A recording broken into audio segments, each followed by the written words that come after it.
Good evening and welcome to the joint meeting of the City Council of the City of Moreno Valley Community Services District, City as successor agency for the Community Redevelopment Agency of the City of Moreno Valley Housing Authority, Moreno Valley Public Financing Authority, and the Board of Library Trustees. The City Council receives a separate stipend for CSD meetings. I now call this regular meeting to order on April 7, 2020 at 6:01 p.m. Please stand for the Pledge of Allegiance and begin. Pledge allegiance to the flag of the United States of America and to the republic for which it stands, one nation, under God, indivisible, with liberty and justice for all. Thank you. Madam Clerk, roll call, please. Yes, sir. Councilmember Thornton? Councilmember Thornton? She says that she can't hear us speaking. Okay. Okay, but we do see her on the screen, so she's here. Councilmember Marquez? Okay. Okay. Councilmember Cabrera? Here. Mayor Pro Tem Baca? She's also here. Mayor Gutierrez? Present. So Carla, we counted you present? And Yeah, now we can hear you. okay, and Victoria, we counted you present. Present. Okay, great. All right. Staff introductions, please. Pat Jaquesnares, City Clerk? Renee Bryant, Management Assistant. Marshall Ironman, Assistant City Manager, Chief Financial Officer. Mike Lee, Interim City Manager. Steve Quintanilla, hopefully your interim city attorney. Manuel Mancha, Community Development Director. Michael Wolf, Interim Assistant City Manager, Public Works Director, City Engineer. Patty Solano, Parks and Community Services Director. Captain John Salisbury, I function as Chief of Police. Abdul Alam, Fire Chief.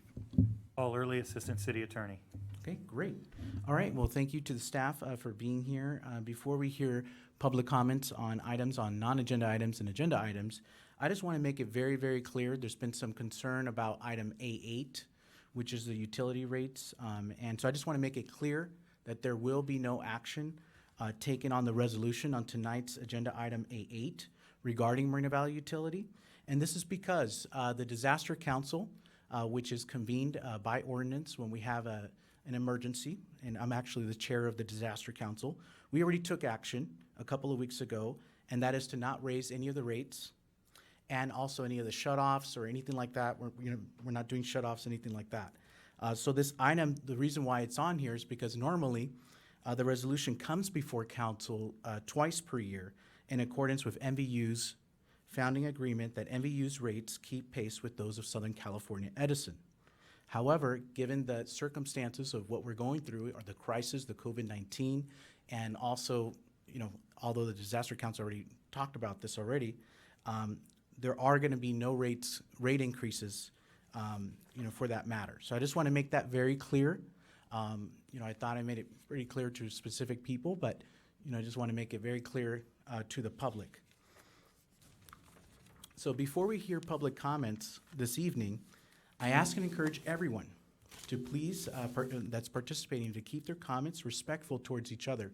We can accomplish more towards if we're respectful to each other. I embrace and support the First Amendment right to free speech, including everyone's right to speak at this meeting and share his or her views about issues concerning our city. Finally, I ask that speakers bear in mind that if you would like to speak, that you press the raise hand icon. Okay, so thank you. So like Carrie, she pressed it right there. And if you don't know where that's at, if you kind of hover over your screen, there's 3 little dots. There's an icon with 3 little dots. You click that, and the hand should be there. So you're going to click that hand. All right, and comments tonight will be on agenda items and non-agenda items, and it'll be 2 minutes each. Any person wishing to address the mayor, which is myself and city council, on any matter, either under the public comment section of the agenda or scheduled items or public hearings, must follow the teleconference procedures, which is basically clicking on that icon to speak. You can also, if you can't find it, okay, don't worry, you can also just put your hand next to your screen, like I'm doing right here. And if you do that, then I'll know that, you're trying to speak as well. But that means you have to actually take off, you have to put your video on, your video camera on, if you can't find the raise hand icon. All right. In order to preserve the meeting decorum, council and staff will not respond during public comments. Any council comments or questions to staff will be addressed during the council closing comments. All right, so we'll go ahead and begin. And just keep in mind that there is a timer, so the 2-minute timer. And so just keep that in mind, okay? I'll put my hand up or, something like that, but just keep in mind of the time. All right, so let me go ahead and mute. All right, the first speaker we have is Carrie Then. Hello, Council. Can you hear me? Yes. Okay, great. Reference the now removed agenda item A8 regarding the Moreno Valley utility rate increase. I'm a little concerned because the February 25th, 2020 Finance Subcommittee Special Meeting draft minutes state that MVU is still balanced within their budget and meeting their bottom line. This Finance Subcommittee meeting was attended by both the mayor and Councilmember Cabrera. The information was presented by the city CFO. The CFO stated MVU was balanced. Why then would the city staff recommend a rate increase? What are the GAN limits for this utility? And how can the city request a rate increase when clearly the utility is performing on par and current rates are covering expenses? My next comment, the city must deploy the internal stockpile of face masks to our citizens. At the March 17th City Council meeting, I urged council to release the city's internal stockpile of protective gear to residents. We had no known cases of COVID-19 at that time. Today, however, our city has 94 cases and unfortunately 3 deaths. You could at least release a portion of your internal stockpile, as the Moreno Valley Unified School District has done, as well as other governmental agencies. You could offer that stockpile to local hospitals if you don't feel compelled to release it to your own citizens. Your action could save lives. Don't wait, please. Regarding another issue, Moreno Valley residents have been paying a temporary tax on utilities since 1991. It's time to eliminate or refund this tax for the rest of the year 2020 to help residents and businesses during this national emergency. We currently pay a 5.75% tax on water, electricity, natural gas, cable television, local and long distance phone service, as well as cellular phone services. With so many parents instructing children and working from home, and the mass closure of businesses and or their accompanying reduction in sales, the elimination of the tax would save all of us money. And Thank you. reduce the burden Thank you, Carrie. entirely. Thank you. Okay, next speaker we have is Mr. Then, Robert Then.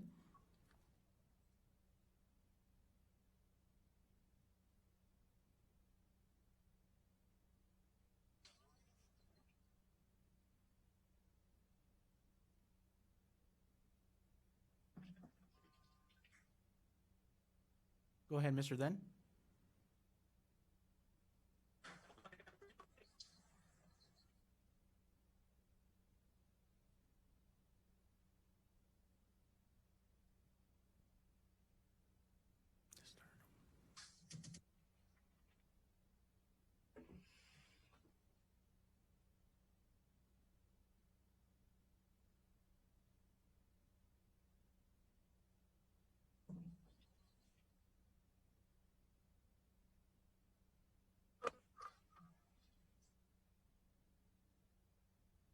Okay, go ahead. Can you hear Yes. Robert? Yes. Sorry about that. I had to relocate. Got some technical difficulties here. That's okay. Okay, here we go. As I have a tendency to go over my 3 minutes, let me say this up front. To the city council, to the city staff, and to all those who may be watching and listening tonight, stay well, be safe, and be smart in all you do. I urge everyone to heed the mayor's guidance and warning, stay home. And if it becomes essential for you to leave your home, practice safe distancing and wear a mask. The mask has become this season's fashion statement, and no one who is anyone should be caught out and about without one. In a time of crisis, everyone has a part to play. Each of us as an individual as a part of a community and as a member of our city. Likewise, in a time of crisis, the community and the city has a responsibility to do their part. We will get through this, and when we do, it would be a shame not to have learned from our experience. If nothing else, we should have learned or relearned that this life of ours is fragile, so fragile that a microscopic protein module can spread from a city in China around the world, causing havoc, death, and the shutting down of economies. April 22nd is Earth Day, a day to raise awareness on the negative impact our actions have on our environment and the Earth as a whole. Obviously, our immediate attention is on the C-19 global crisis, but we must not forget that we are also in another global crisis, the global warming crisis. And as with the C-19 crisis, everyone in every community and every city has a role to play. That is why I have stated in the past and will continue to, that is environmentally irresponsible and morally indefensible for this city to continue to support the environmentally disastrous Thank you, Mr. Then. unneeded huge warehouse project. Okay, next speaker we have is Daryl Terrell. Hi, this is Daryl Terrell. Good evening. The COVID-19 pandemic has taught us that we are all interconnected. Our lives and our livelihoods depends on getting through this public health crisis together with dignity for everyone. We have moved away from in-person contact, and our governor has called upon us to stay home where it's safe. However, this shutdown is causing tremendous hardship for you, our residents. Many of you are seeing reduced or eliminated paychecks while rent continues to come due. Service workers, restaurant workers, retail workers, and small business workers are just some of the categories of working families who will be unable to pay their rent due to COVID-19. Many of these folks spend 30% of their income on rent, and even more spend 50% of their income on rent in our city, where 40% of our residents are renters. Mr. Mayor and City Council, you have a responsibility to act urgently to prevent thousands of families from facing eviction and homelessness. That's why I'm submitting into the public record electronically a proposed ordinance that protects residential and commercial tenants from eviction because of financial impacts of COVID-19. This proposed ordinance establishes residential and commercial rental deferral program. It doesn't alleviate people from not paying their rent, but what it does is, under this proposed ordinance, landlords must not evict residential and commercial tenants who are unable to pay rent because of loss of income. And also, most importantly, it gives a year, up to a year, to pay your rent with a payment plan with your landlords. So I will transmit this electronically. Thank you. Okay, thank you. All right. Okay, seeing no more public comments here, we're going to go ahead and move to consent calendar. And the consent calendar is considered for routine and non-controversial items, all items listed under A, B, C, and D. Yes. It's a quick question. Do we have the opportunity to give our comments now instead of at the end of the meeting? Yeah, sure. Yeah, if you'd like. Yes. Okay, thank you. Sorry for interrupting. Okay, there. it'll be 5 minutes. Yes. Okay, thank you. Yeah, so I just want to provide the community with a few updates, all pertaining to COVID-19. The first one, as you can see, I'm wearing a face mask today. This was actually made at home. It took me no more than 10 minutes. It's one bandana, 2 rubber bands on the side. It's very easy to make, and as you've probably seen by now, the county did issue an order and is requiring everyone to wear masks when outdoors. So even if you can't get a hold of an actual N95 mask, there's a lot of different items that you can find at home so you can make your own mask. So I would highly recommend that. Also, moving on to the topic of resources, there's a lot of food pantries and food banks here in the city of Moreno Valley. The city actually just created a website, mobile.org/food, where you can go and find more information on these pantries, as well as grocery store hours. So please feel free to visit that and get that information. So if you know of anyone who's in need, so you can send them that way and they can get the resources they need. Next topic, I want to talk about the census. So, now more than ever, because of the coronavirus, we're going to need as many resources as we can possibly get once the crisis is over. And the census actually determines so many different programs, and free and reduced lunches, Medi-Cal, and a ton of other programs and funding sources that come down here to our community. And so now is the time to fill out that census. You probably got something in the mail that gives you a unique ID code, so you can fill that out on a website. You can also call. So if you just look online, you can find the hotlines. There's also one in Spanish, so that you can speak to someone, a personal assistant, and they'll help you fill out the census as well.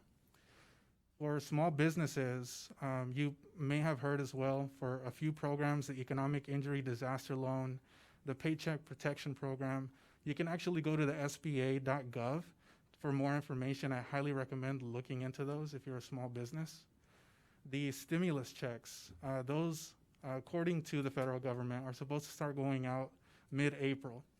And you're going to get those faster if you do have direct deposit. So the IRS has said that they're supposed to set up a tool to allow you to set up for direct deposit. So if you haven't already done that, please look into that.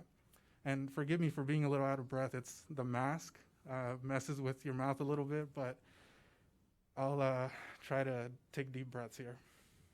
So also tax refunds. If you have not submitted your taxes for this year, please do so by April 15th so that you can get your tax refund as soon as possible. On the topic of evictions, one of our public commenters spoke about that, but yesterday, the California Judicial Council did publish rules. Basically, there will be no hearings for evictions until 90 days after the governor lifts the state of emergency here in California. So that's good news for a lot of tenants who are in situations where they may not be able to pay their rent right now. So that is for commercial, residential tenants across the board. So if you have any more questions, please feel free to reach out to us. We're happy to help. Lastly, just, we are in the midst of a crisis. We're all in this at the same time. We're all in this together. But it is temporary. It's important to remember that this is not going to go on forever, if not just a few more weeks, maybe another month or two. But the more we collaborate to stay at home, to wear our masks, to wash our hands, to stay healthy, eat good foods as well to keep our immune system strong, the faster we're going to get out of this and recover from it. So, this is the time where I've seen a lot of our community members showing the best of what we have. I've seen leaders throughout the community standing up and giving back. And I'm so proud of that, especially to our city staff and my colleagues here and the mayor as well. So, we're all fighting the same fight, and we will overcome this brief moment in history. So with that, I want to wish everyone a good evening. Stay well and stay healthy. Thank you. Okay. All right. So there has been a request for a few little items here. We have A13. Councilmember Marquez would like to say a few comments on that item. Go ahead, Councilmember Marquez. Yeah, thank you, Mayor. Yeah. To the public, we're hiring a company, associates with our interim city attorney for services, since we don't have our own city attorney right now. I've been asked by several residents, well, what's the cost? What are we paying this guy, more than our regular attorney? That's all public record. I don't want to waste time right now going into that, but you can send in a request to get his salary. It's not more than what we would be paying our regular city attorney. But I wanted to take this opportunity to introduce Steve. Want to wave, Steve? Yeah. Steve is our new interim city attorney, and he's worked with us before, and he's come with good recommendations. And I personally want to welcome him to the city. Thank you, Steve. That's all I have, Mayor. Thank you. Okay, and then we also have some comments on items A10 and A11.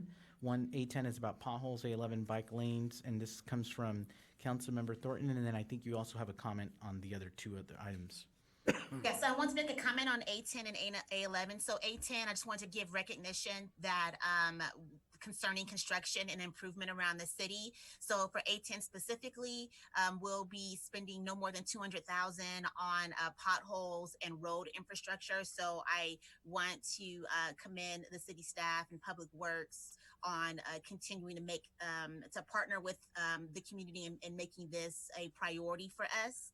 We all know with the rain that's happening now, our streets deteriorate at an even faster rate. So this is something that is ongoing for us. There is a 5-year infrastructure plan, and so this is leading to that. And A11 also really feeds into our mission to make a Moreno Valley bicycle friendly. So this is around improvements to bicycle enhancements. I also wanted to register a no vote for A6 and A7. Okay, great. All right, thank you so much, Councilmember Dr. Thornton. On item A14, I believe our city manager, actually I'm asking our city manager to give just some brief, just to give a brief summary of you know, just what we kind of did at the Disaster Council and then what these entail, these emergency resolutions. Sure. Honorable Honorable Mayor, members of the City Council, this item before you for your consideration is our set of resolutions pertaining to the emergency order on the city's ability to deal with the COVID-19 pandemic. Under the municipal code, the city can convene a disaster council, and the disaster council is made up of, as the mayor alluded to, the mayor serving as the chair, the city manager serving as the director of the emergency services, and I have appointed the fire chief to serve as the assistant director. We recently convened the Disaster Council initially on March 11th and subsequently on March 17th. They made the recommendation for the City Council to declare a local state of emergency on March 17th, which did occur. Subsequently, on March 31st, we convened the Disaster Council again to make further recommendations, and these are a set of recommendations on various resolutions pertaining to how we could conduct business in dealing with the COVID-19. And just a quick summary of some of the resolution is, of course, we need to continue the local emergency ordinance. The initial ordinance would have lapsed on April 15th, and this is now extended indefinitely until the governor lifts the emergency declaration for the state. Also, there is a resolution pertaining to the pandemic preparation plan. We made changes to that, and this actually plan was devised by our fire chief and emergency management with feedback from the city manager and also the mayor. And this is really our emergency operation plan, and it is now really a model for a lot of cities in which they're actually adopting our plan as the boilerplate, the template for their city as well. One important component of this is that now under the pandemic plan, all employees of the city are considered disaster workers, so that we are allocating different employees to different places to deal with the COVID-19 crisis. Also, another resolution pertaining to the closure plan. We made recommendation amendment to the closure plan. Initially, we had closed all public buildings to the public, access to the public, but we are maintaining city services, and we're still dealing with a lot of the permits and everything that's coming in. We just recently also amended the closure plan to close all public parks and access to the public parks. So that is a part of for your consideration. Also, there's a various of resolution pertaining to the city manager's authority for procurement and also public bidding, in which it allows the city manager ability to move very quickly to purchase goods and services needed during this crisis. Also, there is additional resolutions in which we can collect and accept emergency aid from the state or federal government. We are now documenting all the cost expenditures so that we could get reimbursed from FEMA. And finally, there is another resolutions which grant immunity for medical personnel and veterinarians. The governor has declared that the need for medical personnel under the state declaration. However, we do have a animal shelter, and in the event that we do need to call for veterinarians to help with our animal shelter, this will allow us to do so and also grant immunity in that capacity. This concludes my presentation on the various resolutions. Thank you. Great, thank you. Okay, and I just wanted to say, yes. Councilmember Cabrera? Oh, was that from somewhere else? Oh, okay. No, and I just wanted to say again, a lot of these resolutions or ideas, we discussed at the Disaster Council and we implement them already, but because of the ordinance, no more than 30 days, we do have to bring it to council, to get that extended. So that's the other, basically what you were saying. Okay, great. All right, so I'll entertain a motion to approve, excluding the items, for example, Carla, Dr. Thornton actually said A6 and A7. She's voting no on it. So just entertain a motion to approve the rest of the consent calendar. I make the motion. Okay. Motion by Councilor Marquez, a second by Councilor Cabrera. Okay, please vote to approve the consent calendar. You can register me as a yes vote. Okay. And yes, also for me. Okay, great. Okay, and the consent calendar passes unanimously. And then we do have your item noted as well. Okay, so we're going to go straight to item F, which is a public hearing.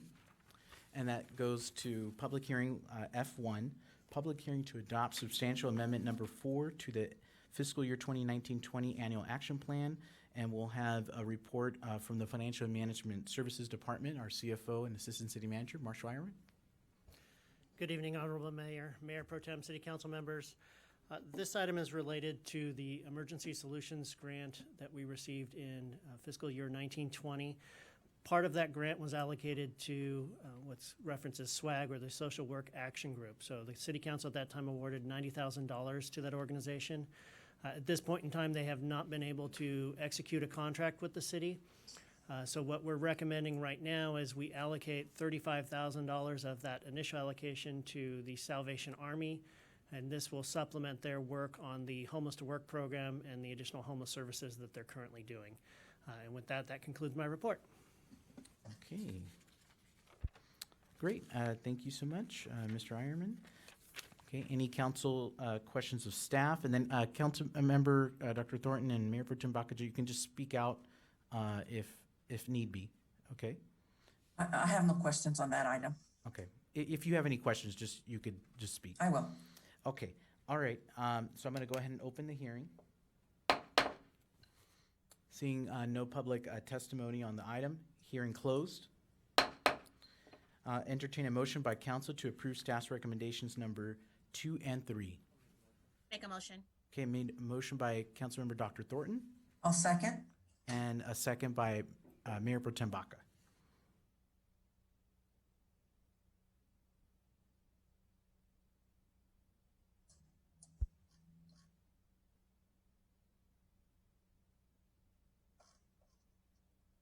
And the item passes. All right, great. We're going to go straight to City Council reports. We have one report, and this is for the Riverside Transit Agency. We have Councilor Marquez. Thank you, Mayor. On April 5th, Riverside Transit Agency, RTA, reduced their bus service to Sunday services scheduling due to the 70% drop in service.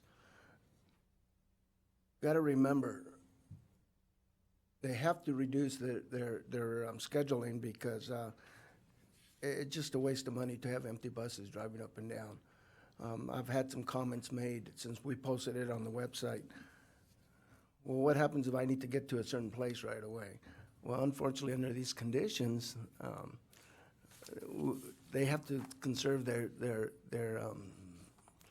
how would I want to put it? Their funding for it. They just can't have an empty bus go down the street. So I just want the public to know that RTA is trying everything they can to stay on schedule and get where you want to go on time. So I just want to make sure that if you have any questions, the public, you can get on their website. And on the website, you can communicate with them by asking questions, and they'll be answering them to you. If not, you can contact me or at City Hall. I am the representative for RTA that represents Moreno Valley. So with that, I conclude my report. Thank you. Okay, great. Thank you. City Manager's report. Sure. Mayor, thank you. I just want to report 3 items. First is I'm excited to report that the amphitheater is under construction. Now, many of our residents are at home observing the stay-at-home order, and thank you for that, and have not been around the City Hall. But our amphitheater, which the council approved earlier this year, has started construction, and we're very hopeful that by the end of the summer, we will celebrate the opening of our new amphitheater. Second is that tonight, you have approved a new branch library to serve the citizens of this great city.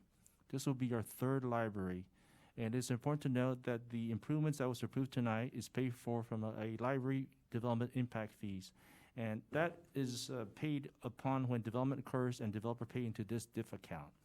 And we're very excited that we will have our 3rd library this year also.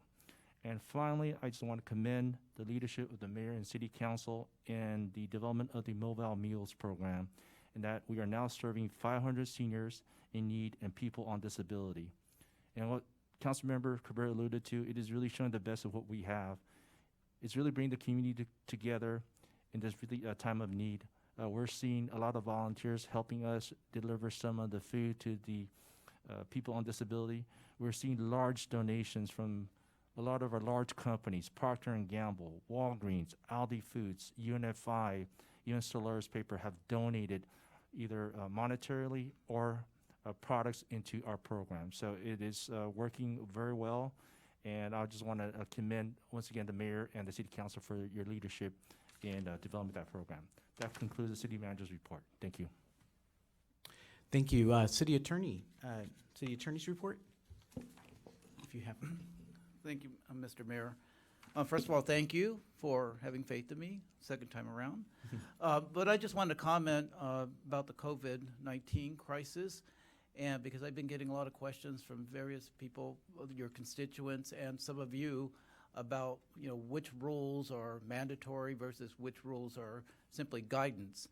And a lot of that comes from these, a lot of that uncertainty is built into the process we have set up, because we have the president who can issue orders and issue guidance, and we have the Centers for Disease Control and Prevention at the federal level who have issued some certain guidance on how to avoid contracting COVID-19.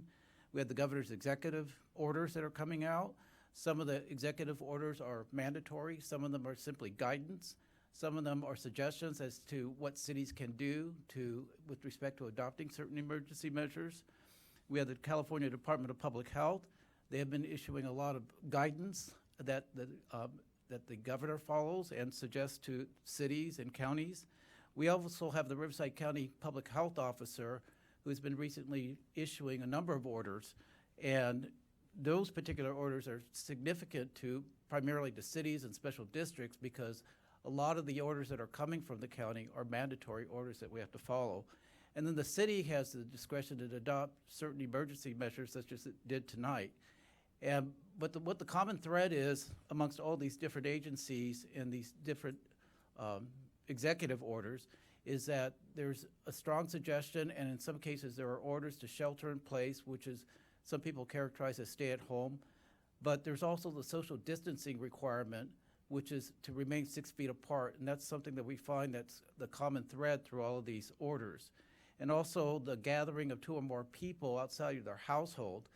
There is, we should not be gathering more than 1 person outside of the household. And the only exemption that's been built into that is if the 2 or more people are from the same household, not necessarily from the same family.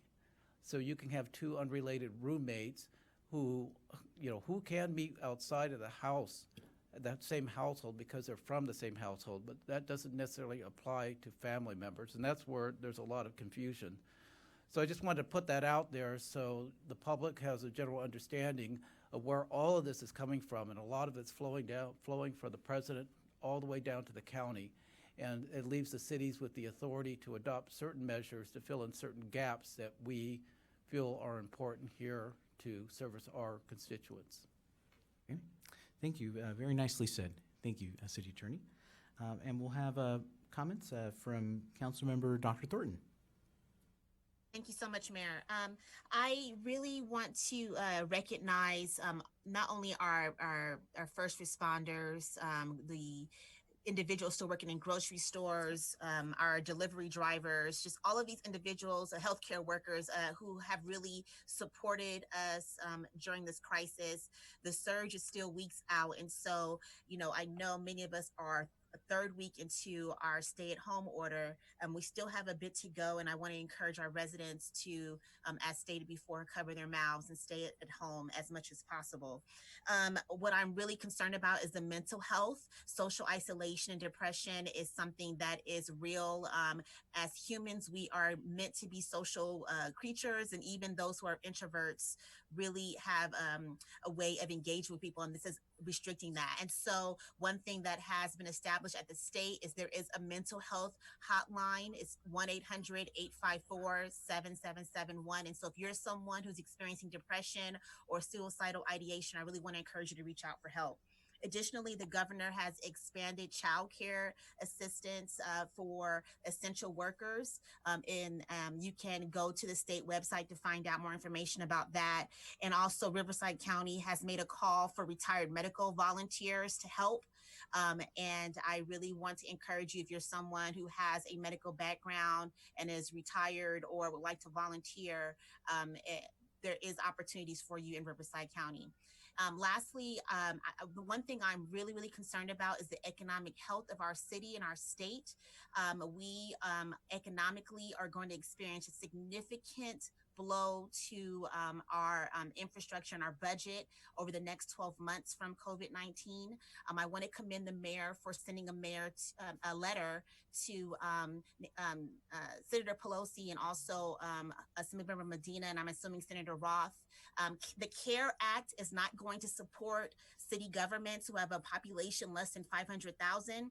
We are a really big city, and due to the impact on our businesses, in addition, Governor Newsom approved a 12-month deferment of sales tax up to $50,000 for small businesses. That is going to have a huge implications for our city. So when we talk about improving the infrastructure, providing programs to our residents, we are going to take a hit over the next couple years due to COVID-19. And I really want to encourage our residents to write Assemblymember Medina and Senator Roth and ask for them to support legislation to get some money from the state.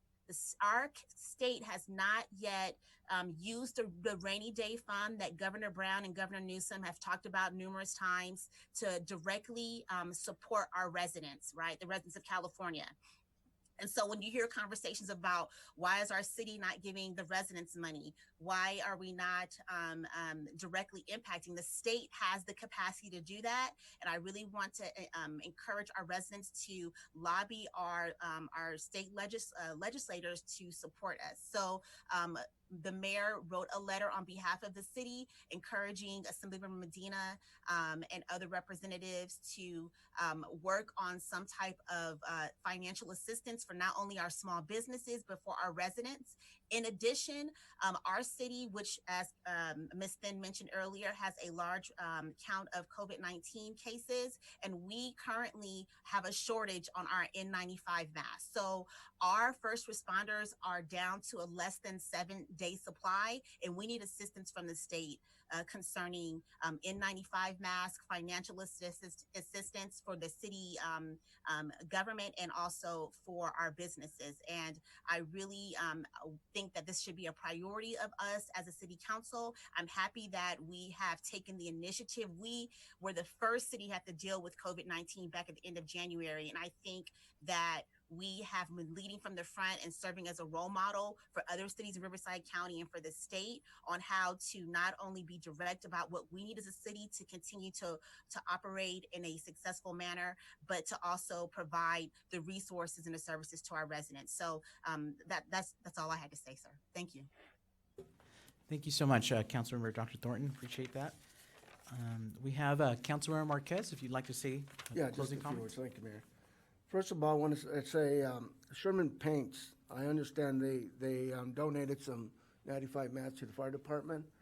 I want to shout out to them for donating those face masks to the fire department. Secondly, I want to say, you know, without volunteers, where would we be today? I came over to the CRC yesterday, and it was the first time I've been in there since this happened. And I was just amazed how many volunteers were in that CRC. And I want to commend Patty for you and your crew out there, and the donations we've been getting. It just, you know, when you see these crises happen, everybody comes together. And I love to see that. But our volunteers, I mean, they're beautiful people to come out and donate their time in these crises to help our city and our seniors. And I want Patty to pass that on to the volunteers. And I'm not only speaking for myself, I'm pretty sure my colleagues would agree with me that thank you very much. And we won't forget them after this is over. We'll have a big old party somehow and celebrate. Next is the, you know, if you have bills to pay, your debts, don't use this an excuse not to pay. I got to get used to this. Don't pay your debts. If you can afford to pay your debts, there's companies out there, small businesses, that give you credit. And they need those funds as bad as anybody else. If you're able to pay your debts, don't use this coronavirus as an excuse not to pay the debts. Pay your debts. Keep on them. Again, we have to all work together through this. And if you can't pay them, that's understanding because you're laid off, lost your fund savings. Just pay your debts. That's all I could say. On the good note, we're talking about face masks. On social media, we had a person make a face mask out of a pamper. I don't know how many people seen that. Go on Facebook, I believe it's Moreno Valley Matters it was on, and this girl had a pamper, baby pamper, and she made a face mask out of it. And you know, if you have children at home or you use Pampers at home, you know, just look at that. You'll probably make dozens of face masks and sell them if you want to. But it was amazing. I've never seen any type of creation like that. But it's out there. And the last I want to say is this: our staff has done a marvelous job through this, and I want to commend all of you, even my colleagues, for standing up and saying, hey, the city is going to continue functioning under these circumstances. And this goes with the police department, the fire department, all departments, especially you, Mike. Your staff has been just awesome. And I want to congratulate all you guys for what you have done. I want to have a special shout out to Mike Wolf and his crew. I don't know what it is, but it never seems to fail towards the end of the month or first of the month. There's so much trash dumped out in our streets. I mean, last week, to have furniture, mattresses, sofas, you name it, even a refrigerator out in the middle of the street. You know, you can call Waste Management and they'll pick up those items at your home. You don't have to throw them out on our streets. That's more work for our crew, Public Works crew. And I think Mike gets tired of me calling him every 5 minutes and saying, hey, we have a refrigerator out in the middle of the street, or dishwashers or sofas. But to the public, if you have a large item, Waste Management will pick them up. Just call them ahead of time, and when it's your turn or your cycle to come by for your trash, they will come by and pick it up. And that's all I have to say. Thank you. Thank you, Councilmember Marquez. We have closing comments from Mayor Pro Tem Baca. Oh, thank you. Can you hear me? Yes. Okay, great. Thank you. Well, first of all, I just want to commend you, Mayor, for your leadership and for the item A8, which was the item that you removed. I want to thank you for that ahead of time. I had a little speech written, but I didn't get to do it because you pulled it. So I just want to say that many people think that you put it on there or that I put it on there or that you and I put it on there. But the fact is that this is the consent calendar, and this is where staff puts their routine and non-controversial items there that are usually voted in simply by the city council so that the everyday process can continue. For example, paying the bills and so forth. So that's how the item got on the consent calendar. It doesn't take 3 people from the council to put the item on the agenda. This is, like I said, the consent calendar for staff to put items that are routine and non-controversial. So that's the end of A8, thank God. So I also want to say thank you, Mayor, for your leadership. Thank you, City Council, the City Manager, because we're in uncharted territory. This has been unprecedented. No one alive, I believe, has ever gone through what we're going through. The nation, the state, our city, people are scared. They don't know what's happening. The children are scared. Even our pets are like, why is everyone home? You know, that we want to do our thing. But I just want to say that we need to unite as a city. I'm glad that we've been fiscally conservative and that we have money in our reserves that where I know we're going to tap into because we're not going to receive sales tax, the hotel tax, a lot of taxes we're not going to receive as a city. And we've just assumed that they would be there in March and April and May. They're not.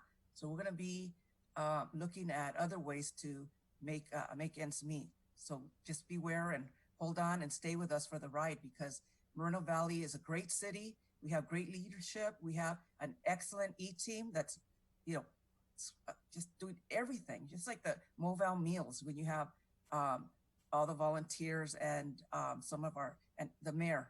I remember the mayor was the first one out there. In fact, he's the one that came up with the idea.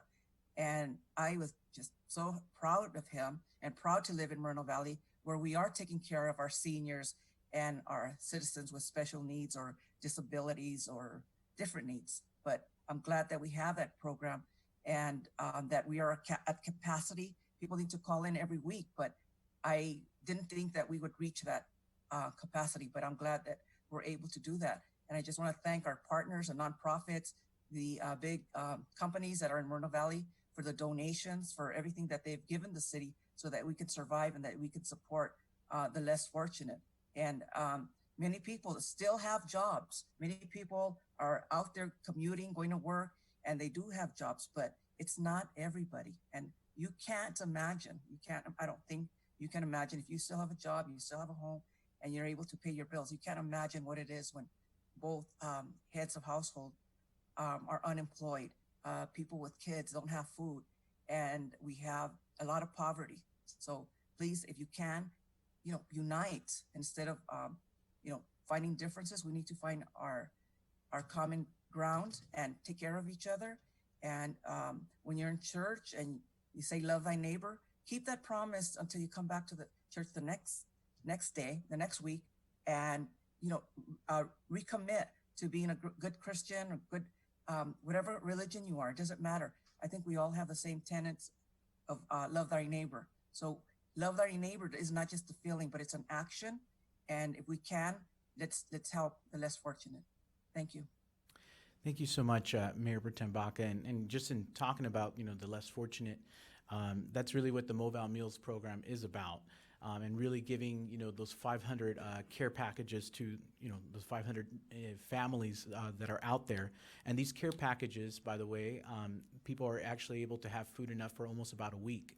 So it is a great blessing, I believe, to them. And I do want to commend our city staff, especially our city manager, and also our parks director as well, and just everyone that has been involved in all of this, and really organizing it from the staff level as well. It's just gone really, really, really well. the way they have it organized, the 2 different lanes, checking, and just providing those meals. And then they even deliver it to your house as well. So we've just been doing things that are just above and beyond that. In fact, other cities have actually called us and called me, about implementing that similar program, mobile meals, in their city. So I think, we are doing something great. But you know what? There is going to be difficulty. I mean, no doubt about it. I mean, when you lose your job, that's something that's powerful right there. That's going to affect your life. That's going to affect your family, and just even the kids as well. Their fear as well, like Mayor Pro Tem Baca was mentioning. We see that. I see that in the community myself, and so I am concerned. But I think that, like she mentioned, we really need to unite. We really need to come together. And really, like she mentioned, love thy neighbor. That's really what it's all about. We should always do that, right? So I think that this is the time where we can continue to step up, and I know we will step up as a city, and we're going to do that. I am thrilled and excited about some of the programs that we are creating, or actually that we passed, as far as the 3rd library opening and the amphitheater, which will be under construction and open by August. Now, again, these were items that money was already allocated for, and that's why, those items are going forward. But like my other colleagues have mentioned, we're not going to be receiving the sales tax, for about 12 months. Also, other types of funds, like from the hotel tax as well. That's going to be a major hit to our budget. But I am proud to, at least, make sure that, we're doing whatever it takes, to save jobs as much as possible, and that we're doing whatever it takes, whether it's part-time jobs or any temp jobs, we're doing whatever it takes to save them, because I think it is important. People deserve that. And, but, just keep in mind, it is going to be a bumpy road because, it's going to be, a big hit to our budget. So keep that in mind. I also want to thank the residents, just in general. The residents, the volunteers, I've had the opportunity in either doing some of the deliveries or even just in talking to some of the residents, and there's just a lot of compassion out there. So even though there might be some people that want to sometimes unfortunately spread rumors and those kinds of things, there is a lot of compassion and love out there. And I have seen that, especially through the churches. I've been working with the church community. I actually established a list of faith-based communities, food pantries together, and working with the nonprofits. So it's really nice to see the positiveness that's out there in our community and how we all care about each other. So I really like that, and I want to commend people for that. And without further ado, we will go ahead and adjourn the meeting tonight at 6:54 p.m. Thank you. And thank you to all for participating on Zoom too. Thank you.